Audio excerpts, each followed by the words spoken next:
petit Waster, comment tu vas aujourd'hui? Bon, tu me l'as demandé, enfin vous avez été beaucoup à me le demander. Aujourd'hui, première interview athlète en mode confinement avec Lucas Euzé, dont je t'ai parlé un petit peu de son e-book il y a quelques jours. Alors tu sais quoi, on se retrouve directement avec lui après ça.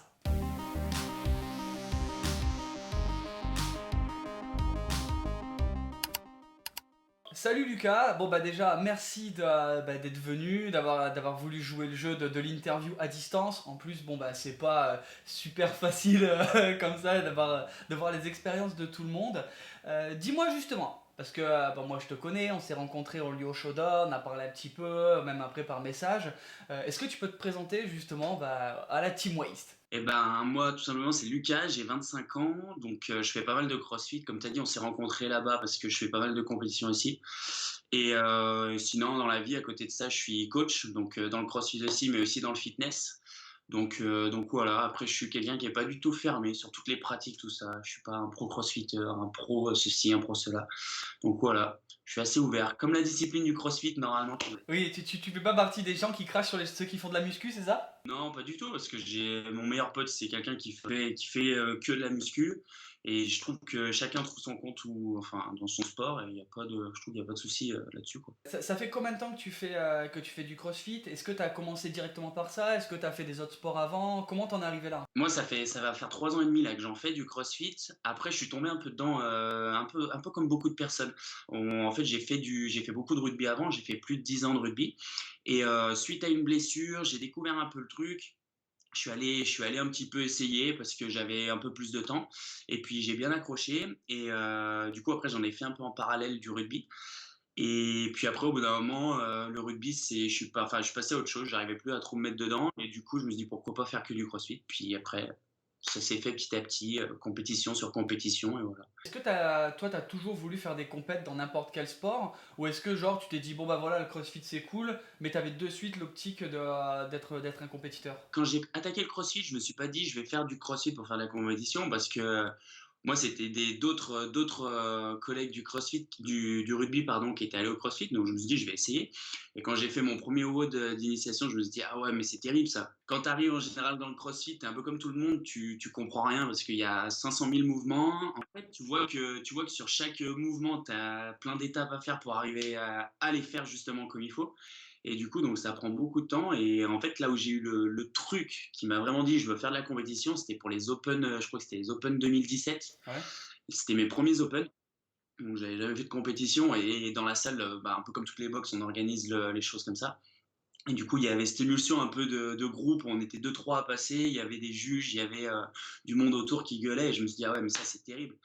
Et du coup, je me suis dit, bah, après les Open, il faut que je trouve une compétition à faire. Et du coup, ma première compétition, c'était à Rouen, c'était les Beginners Contest même. On avait fait ça avec un collègue de fitness, et on s'était bien amusé. Ouais, voilà, bah, Donc de voilà. toute façon, les compètes, enfin, moi, après, je sais pas si t'as forcément regardé beaucoup de mes vidéos, mais moi, tu vois, j'étais quelqu'un qui voulait pas beaucoup en faire au départ. Moi, j'en ai fait une l'année dernière. Après, là, je voulais en refaire cette année. Bah, pour le moment, c'est un peu compliqué, si tu te doutes bien. Mais c'est vrai que après, moi, tu vois, pour le moment, je suis resté sur les compétitions de groupe. Parce que je suis pas encore prêt mentalement, tu vois, à faire un truc tout seul. Je sais pas si tu vois un peu la démarche que j'ai, mais je me sens pas encore chaud. C'est vrai que c'est deux façons de faire, je trouve, l'indiv et l'équipe. Alors attention, je parle de l'extrême, mais tu vois, j'ai jamais voulu aller aux Games. Ouais. Donc du coup, tu vois, moi je fais ça pour m'éclater. Et puis j'ai mon travail à côté. Je peux pas faire de grosses prépas, même si tu vois, je peux m'entraîner comme je peux. Mais après, j'ai adoré l'émulsion qu'il y a dedans, tu vois. Je veux dire, rencontrer des gens et tout.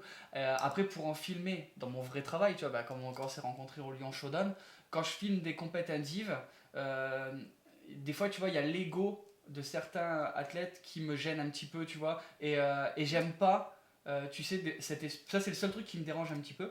C'est le fait que bah, tu as certains athlètes que tu as l'impression qu'ils vont aller aux Games alors qu'ils ont finalement un niveau moyen quand tu vois des athlètes plus hauts et qui tu as l'impression qu'il faut tout leur laisser devant eux et tu sais avoir cet esprit de compète qui passe au-dessus du CrossFit finalement, et ça me dérange un peu, tu vois. C'est pour ça que je suis pas encore prêt, parce que j'arrive pas à faire abstraction de ça. Je vois le truc. Après, souvent je le compare le CrossFit, c'est comme dans tous les sports. Tu retrouves tous les types de personnes dans tous les sports.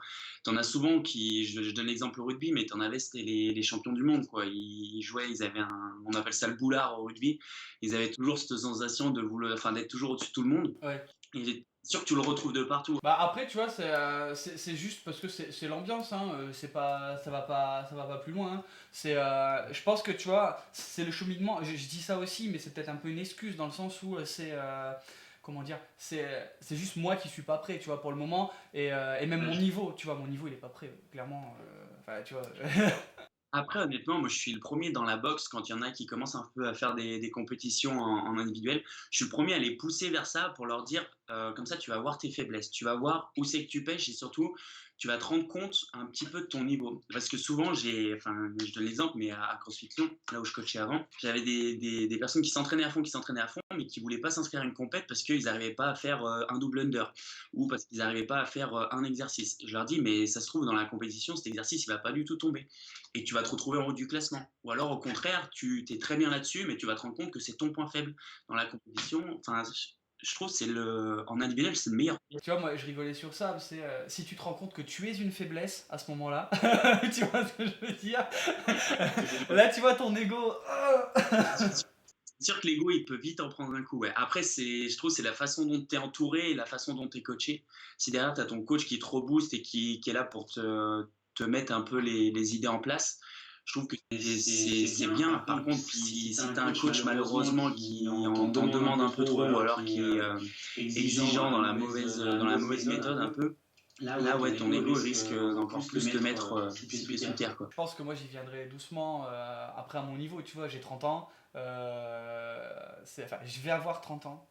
Je dis j'ai 30 ans, je me sens vieux d'un coup. Tu vas bientôt cap. Ouais, le cap de ouf, mec. Ça y est, j'ai des poils de barbe blanc et tout. Enfin là, tu le vois pas parce que je l'ai rasé pour mon gros défi à la con là. Mais... J'ai vu ça. J'ai vu, c'était pas mal d'ailleurs. Donc toi, t'as dit t'es coach à la base. C'est ça aussi, tu fais du coaching à côté. T'as quoi du coup? T'as fait un BPGEPS, t'as le level 1, t'as fait quoi exactement? Ben, j'ai fait mon BPGEPS. Alors, il faut savoir, dans le BPGEPS, tu as deux mentions. Tu en as une pour les cours collectifs, encadrer un groupe, et tu en as une pour le coaching perso. Du coup, j'ai fait la double mention. Ça m'a pris un peu plus de temps. Et du coup, après, bah, j'ai annexé avec des formations comme le Level 1, comme des formations de Pilates, comme des concepts Les Mills, enfin plein de choses. D'accord, ouais, donc t'es formé à multi cours quoi. Multitâches, exact. Même la Zumba? Bah, j'ai pas la fibre du danseur. D'ailleurs, quand j'ai passé mon step, c'était horrible à voir, tu vois. Je te comprends tellement. Bon, on va avancer un petit peu. Parce que bon, la question que tout le monde se pose actuellement, c'est pour toi, comment ça va le confinement? Parce que c'est vrai que c'est galère. Est-ce que déjà, tu fais partie de ces gens qui ont un home gym? Est-ce que toi, tu t'entraînais entièrement dans une box? Est-ce que tu as du matos? Voilà, comment tu vis actuellement en fait?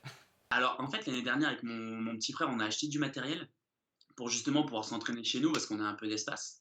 Donc ça, heureusement qu'on avait prévu ça parce que quand je vois que le matériel est parti, ça aurait été difficile d'avoir tout ce qu'on a. Donc on a cette chance d'avoir un petit garage gym qu'on a un peu complété au moment du confinement. Donc on peut relativement tout faire. On peut relativement tout faire, donc ça c'est plutôt une bonne chose. Mais après, moi je sais que je m'entraînais beaucoup plus à la boxe vu que je bossais là-bas. En général, j'y allais avant de bosser, je faisais mes entraînements. Et du coup, ma salle chez moi me servait quand vraiment je voulais pas trop bouger ou que j'avais des petites choses simples à faire. Je les faisais chez moi. Voilà. Mais là, du coup, t'as quoi concrètement? Chez toi, t'as bar, rack, t'as. J'ai rack, j'ai des dumbbells, des kettlebells, j'ai bah, du coup une barre avec des poids, j'ai des anneaux, euh, j'ai euh, j'ai ouais, un assaut bike, Oh, le mec, il a un assaut bike, putain! là, ça c'est l'outil de la mort, l'outil de la mort. Un assaut bike, un sandbag, j'ai plein, ouais. Je suis pas du tout à plaindre. Après, honnêtement, je rigole sur l'assaut bike parce que je déteste ça. L'assaut bike, de toute façon, qui aime l'assaut bike? En vrai, qui aime l'assaut bike? J'en suis au. Allez, bisous! Non mais Et en fait, j'en suis au stade où là, mais je serais tellement content de faire de l'assaut bike. Tu vois, j'ai un vélo de biking derrière où je peux en faire. Ouais. Parce que moi non plus, je suis pas à plaindre, hein. Du coup, tu vois, depuis le début du confinement, si t'as regardé la vidéo justement, j'ai une Ouais. Clio full équipée de, tu vois, coaching. Mais voilà. Et l'assaut bike, je t'avoue que limite, j'ai envie d'en faire quoi. Et, mais bon, ça prend de la place. En fait, moi, tout simplement, quand je l'ai acheté au début avec mon frère, on s'est dit, on fait quoi? On achète un rameur, un ski erg, un assaut bike. Il n'y avait pas encore le bike erg à cette époque-là. Du coup, on s'est dit, bah, le rameur, en général, tu en trouves dans toutes les box, c'est la chose la plus, je trouve, la plus commune. On s'est dit, moi, l'assaut bike, tous les trucs un peu assaut bike, rameur, tout ça, c'est vraiment ce que j'aime dans le CrossFit et c'est là où je me sens mieux. Et du coup, j'ai dit, bah, vas-y, autant acheter le truc de la mort, il faut qu'on s'entraîne dessus, quoi. Ouais, Il faut qu'on ouais, ouais. s'entraîne, le faire régulièrement. Ah non, t'as eu raison, hein. T'as eu raison. D'habitude, tu t'entraînes comment? C'est-à-dire, est-ce que tu t'entraînes combien de fois par jour? Les jours de repos, comment ça se passe? Et en finalité, là maintenant qu'on est en confinement, comment t'organises? Est-ce que tu t'entraînes plus, moins? Est-ce que t'as la flemme? Enfin, tu vois, c'est. J'avais mon entraînement qui était calé soit en 2 sessions, soit en une grosse session. Tout dépend du volume qu'on avait le jour. Les entraînements, il y avait 6 entraînements par semaine, donc 6 jours d'entraînement. Et en général, le lundi, mardi, mercredi, c'était des jours très volumineux et le vendredi aussi. Donc ces 4 jours, j'essayais, si je pouvais, de les doubler. Comme ça, au moins, ça peut mieux récupérer, d'être plus performant pendant chaque bloc. Après, le jeudi, en général, c'était un jour où on bougeait un petit peu tranquille, il n'y avait pas trop d'intensité. Et le samedi, en général, c'était des WOD enchaînés ou alors un gros WOD spécifique pour bien bouger. Le dimanche, c'était mon seul jour off. Le jour du Seigneur? Et exactement. Exactement. Et du coup, donc on s'est préparé beaucoup, beaucoup, et malheureusement, les compétitions ont toutes été annulées. Donc moi, ça m'a mis un gros coup au mental. Et sur le coup, je me suis dit, putain, on n'a pas d'échéance. Donc je me suis rapatrié sur les French fin juin, vu que toutes les compètes étaient annulées. Et au final, les French étaient annulés aussi. Donc du coup, notre coach, Florent Paillasson, qui gère Fit Process, il nous a dit, bon, bah, on fait un petit break d'1 à 2 semaines. Nous, on en a parlé ensemble. On s'est dit, niveau motivation, il faut que je coupe un peu pour que l'envie, elle me revienne, parce que ça m'avait un peu coupé l'herbe sous le pied. Voilà. Et du coup, depuis là, ça va faire 3 semaines qu'on a repris un rythme classique d'entraînement. Et du coup, c'est 2 sessions par jour. Le jeudi, c'est redevenu pareil. Vu qu'on a beaucoup plus de temps et qu'on n'a pas de contraintes, entre guillemets, d'aller travailler parce que les salles sont fermées, on peut vraiment agencer nos 2 sessions comme on veut dans la journée. Donc c'est plutôt cool. Sinon, bah, du coup, pendant ce confinement, donc tu as dit, tu vois, l'entraînement finalement, c'est un peu comme avant. Qu'est-ce qui te manque le plus? Parce que on a tous, tu vois, enfin, on a tous des petites choses qui nous manquent en ce moment. Et pour toi, c'est quoi? Les compétitions. Les compétitions, parce que en fait, c'est ce que je dis, c'est ce qui m'a vraiment mis le plus gros coup au moral, parce qu'au final, on s'est préparé depuis les Open jusqu'à début mars. Au milieu, on avait les phases de qualification, mais bon, ça, tu les fais dans ta box, c'est pas ce qu'il y a de plus drôle. Et du coup, ouais, c'est vraiment ça qui manque. Partir un week-end avec les potes, aller faire une compétition, que ce soit dans un autre pays ou que ce soit en France, c'est vraiment ça qui manque, parce qu'au final, je fais pas partie de ceux qui aiment faire du CrossFit juste pour l'entraînement et juste s'entraîner, tout ça. Je fais plutôt partie de ceux du CrossFit qui aiment être dans les compétitions et qui aiment se challenger et être testé sur plein d'épreuves, quoi. Bah, l'année dernière, j'aurais pas été d'accord avec toi. Je t'aurais dit, ouais, mais tu vois, le but c'est du CrossFit à la base, c'est le sport santé et tout machin. Toi, je t'aurais clairement dit ça. Mais en fait, je me rends compte, depuis que j'ai fait ma compète, j'ai eu ce que tu as dit, la même chose plutôt que toi, c'est-à-dire que j'ai fait ma compète, je me suis préparé 3 mois avant. En mode, bah, je me suis mis à faire de la natation parce qu'il y avait de la natation, j'ai couru un petit peu plus, je faisais des barres, m'entraîner un peu. Enfin, déjà, j'ai augmenté mon rythme. Et après la compète, oh, j'ai pris un bad. Mais j'ai pris un bad parce que du coup, j'avais plus de but en fait. Tu te retrouves à t'entraîner bah, pour soulever de la barre. T'es là, tu fais, ok. Et en fait, tu te rends compte que c'est chiant. Tu trouves, moi, personnellement, j'ai trouvé ça super chiant. Donc, tu vois, je te comprends. En vrai, là maintenant, moi, je me donne des objectifs. Avant, c'était physique, mais de force et tout. Mais je pense que les compètes, ouais, c'est ce qui t'aide à tenir en fait au bout d'un moment dans le sport pour pas que tu te lasses, quoi. Ouais. Bah, carrément, après les objectifs, comme tu le dis, il faut toujours en avoir, que ce soit à mes clients, enfin je le dis toujours, ou même moi, quand j'arrive dans un entraînement, je me dis, bon bah là, il faut que j'aille chercher plus ce complexe à tant de kilos, il faut que j'aille chercher plus ce temps de répétition, ou plus tel temps pour faire SWOD. Donc en fait, j'essaie toujours de mettre un objectif, et c'est vrai que l'objectif ultime, c'est les compétitions. Je pense que le fait d'avoir fait beaucoup de rugby et de toujours s'entraîner pour gagner le match du week-end, c'est ça aussi qui me met aussi dans ce schéma-là. Donc comment t'organises toi tes journées? Parce que bon là on a parlé de l'entraînement, mais est-ce que justement t'as perdu avec le confinement, est-ce que ben, au niveau de tes coachings t'as plus rien? Est-ce que t'as mis du support en mode visio? Est-ce que t'as modifié? Est-ce que ben, le fait que t'aies moins de travail entre guillemets, t'as rajouté des choses en plus dans ta routine? Est-ce que peut-être tu fais des choses en plus pour ta récupération, etc. Est-ce que tu peux détailler un petit peu comment tu t'organises? Déjà, avec le confinement et le fait de plus avoir de boulot pour le moment, la première chose que j'ai retrouvée, c'est Call of Duty sur la PS4. Oh, oh non ouais, mec, je joue à Counter-Strike, s'il te plaît. Sur le PC. C'est la première chose que. Non, après, je blague. Mais c'est vrai que du coup, au niveau du niveau pro, on a bah, pas tout perdu parce qu'on va avoir normalement quand même des aides. Je croise les doigts. J'ai pris ça un peu comme des vacances, entre guillemets. Où j'ai pas mal stoppé avec ma copine, on a pas mal fait de trucs dans l'appart, c'est tous les trucs que tu laisses un peu traîner, tu les fais un peu au début. Et du coup, après, j'ai un associé parce qu'à côté de mon coaching dans les salles, tout ça, on organise pas mal de stages. C'est des stages sur des après-midi ou des journées avec H2O Perfectionnement et avec mon associé Romain Herras. On a du coup, eu l'idée de faire du contenu un peu en ligne. Et lui, du coup, il a développé tout le site internet et il a attaqué à faire un e-book nutrition. Donc après, bah, je l'ai aidé à mettre, à imbriquer tout ça. Et du coup, on a pu lancer un peu notre business en ligne pour pouvoir aider un maximum de personnes. Donc, ce e-book, du coup, on t'a appelé toi justement pour que tu puisses un peu le véhiculer, vu que tu as quand même un bon impact. On cherchait un peu des personnes qui sont dans le même mood que nous, et du coup, voilà, après, tu as déjà fait une petite vidéo dessus. Donc, Bah, en fait, ça, c'est ce que j'essaye de dire aux gens. Parce que, bon, après, moi, comme je te l'ai dit, tu vois, je suis assez un acharné au niveau du sport, que ce soit en physio, que ce soit en nutrition et tout. Je suis quelqu'un qui aime bien comprendre comment tout marche. Et autant pour la nutrition, et moi, je voulais pas comme dire, bon, bah voilà, je vais prendre 3 trucs de fat burner, 3 haricots et on verra bien. Je veux vraiment comprendre.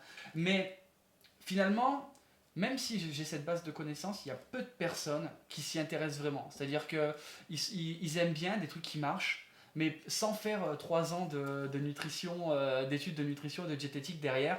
On veut un peu qu'on les guide en leur donnant des conseils simples. Et c'est pour ça que ton e-book, et quand tu me l'as envoyé et que je l'ai lu, j'ai regardé, j'ai fait ah ouais, en fait c'est simple, c'est pas un book de 150 pages en train de te dire alors maintenant tous les matins t'arrêtes de manger tes petits Nesquik et tu vas commencer à manger du fromage blanc et du muesli bio et tout. Parce que je sais pas, je pense que comme tout le monde, t'as lu des magazines de fitness. Peut-être plus jeune et tout. Moi j'étais abonné à Muscle Fitness. Maintenant d'ailleurs c'est fini, ça m'a choqué. Ça. C'est terminé, tu vois, c'est fermé.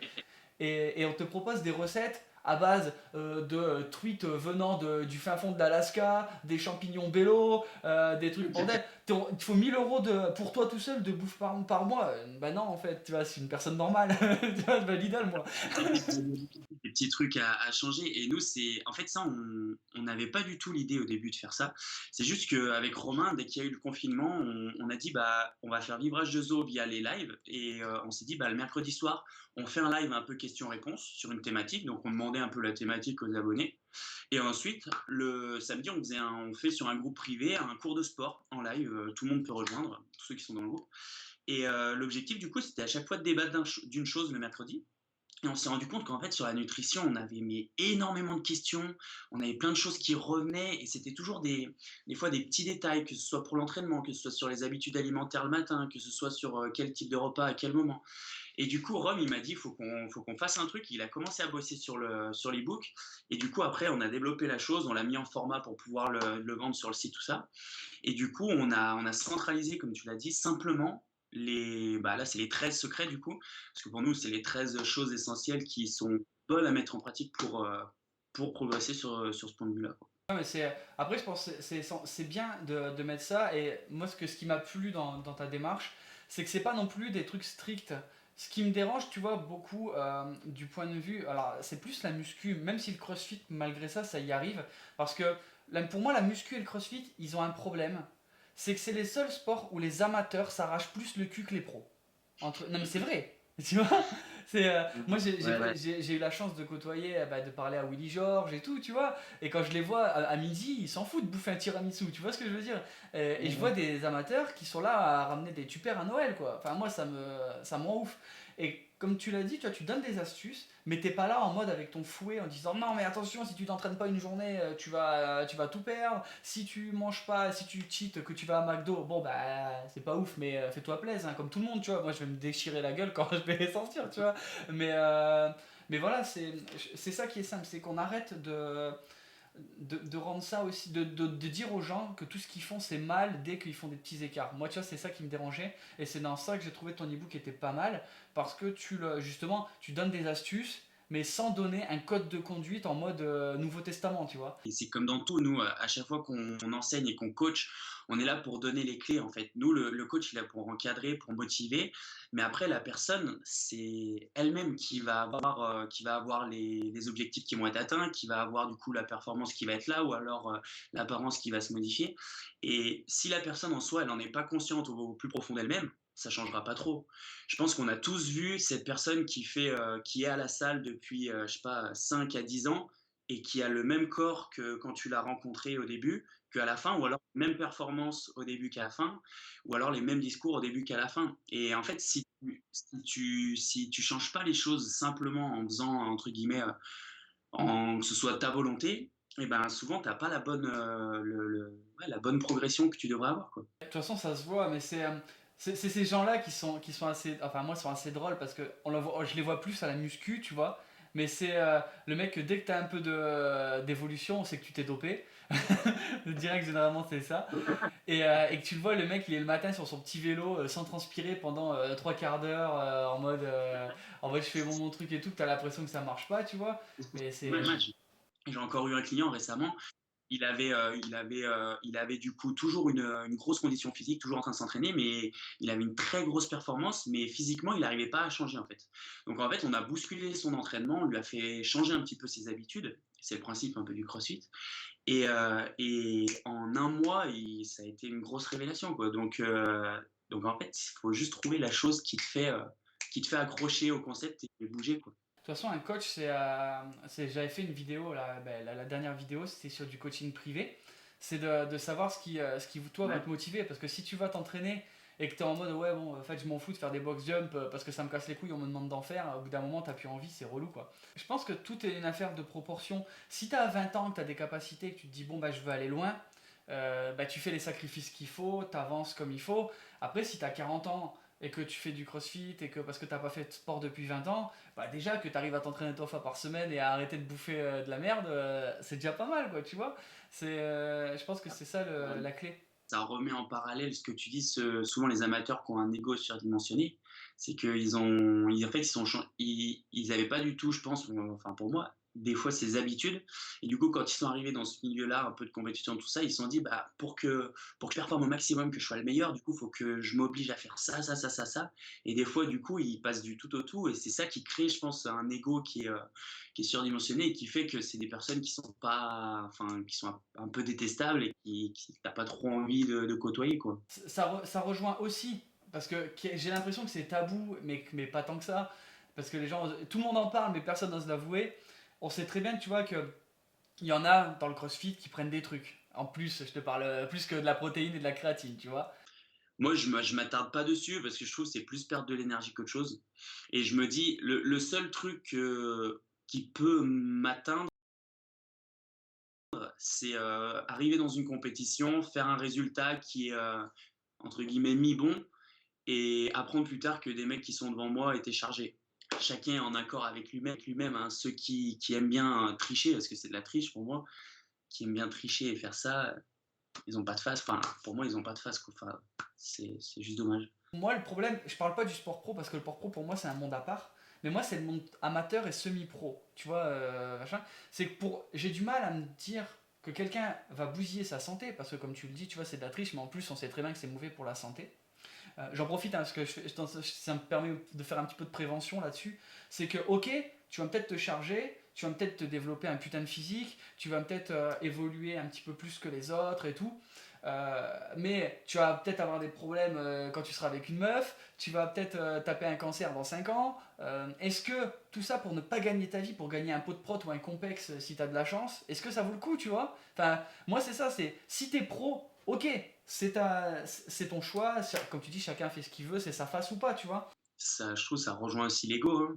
Ça rejoint l'ego et tous les trucs comme ça. Tu veux être le premier, tu veux être le meilleur, tu veux faire ça.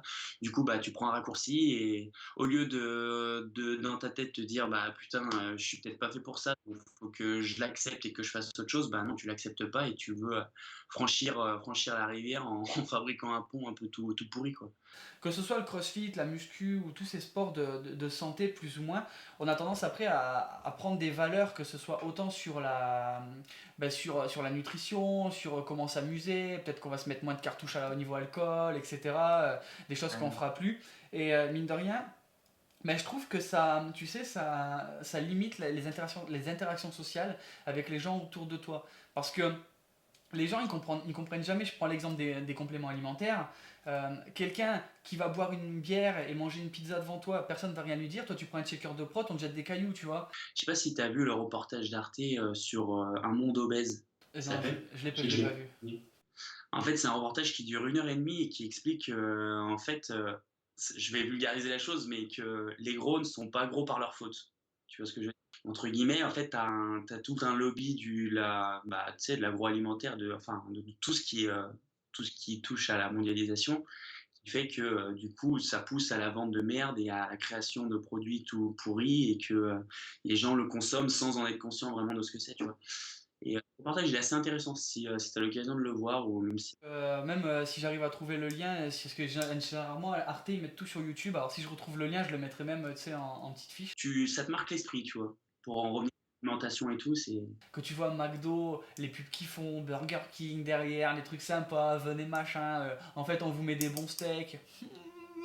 Tu vois, c'est. Ouais, tu vois, tu vois, je veux pas non plus cracher dans la soupe en disant que, tu vois, ça va m'arriver des fois de prendre un McDo ou alors d'aller Comme prendre tout un le Burger monde. Moi, King. je l'ai dit tout à l'heure, tu vois. J'ai dit, moi, j'ai envie d'aller au McDo, mais un coup de temps en temps, tu vois. Je vais pas m'arracher toutes les semaines à y aller 3 fois, quoi.